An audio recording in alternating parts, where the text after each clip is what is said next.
I got Count Corla. Minister, we're here and we're discussing this motion put forward by my colleague Teachta O'Brien, whom I want to thank not just for this motion but for all of the work that he does on behalf of people who are really living at the business end of your policies and what you and your party and your pals in government have done to the housing market. The housing market is broken.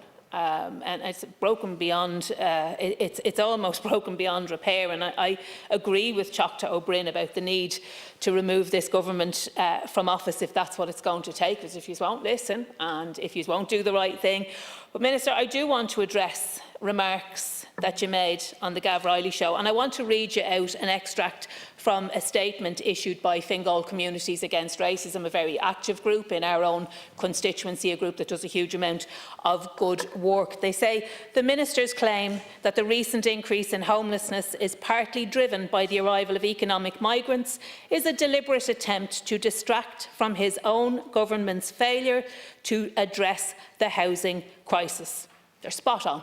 I 100% agree with them, and I sincerely hope you take the opportunity to walk back those remarks that you made, because they were wrong, they were hurtful, and you know what they were.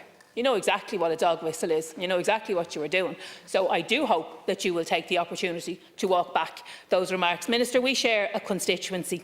My office, I have two offices, one in Balbriggan and one in Swords. Not one clinic do I do where I don't see someone coming in with a notice to quit. Most recently, a couple in their 70s, I'm not going to say where they live because they'd be mortified, tiny little bit over the income limit, they don't qualify for housing supports, they're on a notice to quit, they cannot find anywhere that they can afford to live. They are in their 70s.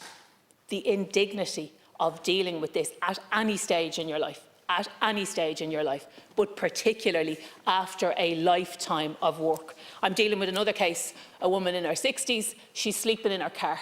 She can't get anywhere to rent, she's terrified of going into a hostel because of what she's heard and because of what she's seen.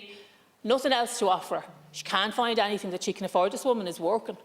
You know, she's lucky that she can find somewhere to get a shower in the morning, but she doesn't have anywhere to sleep. So that's what's happened. That didn't happen because of economic migrants or anything else. That happened because of the government's housing policy. That is the result.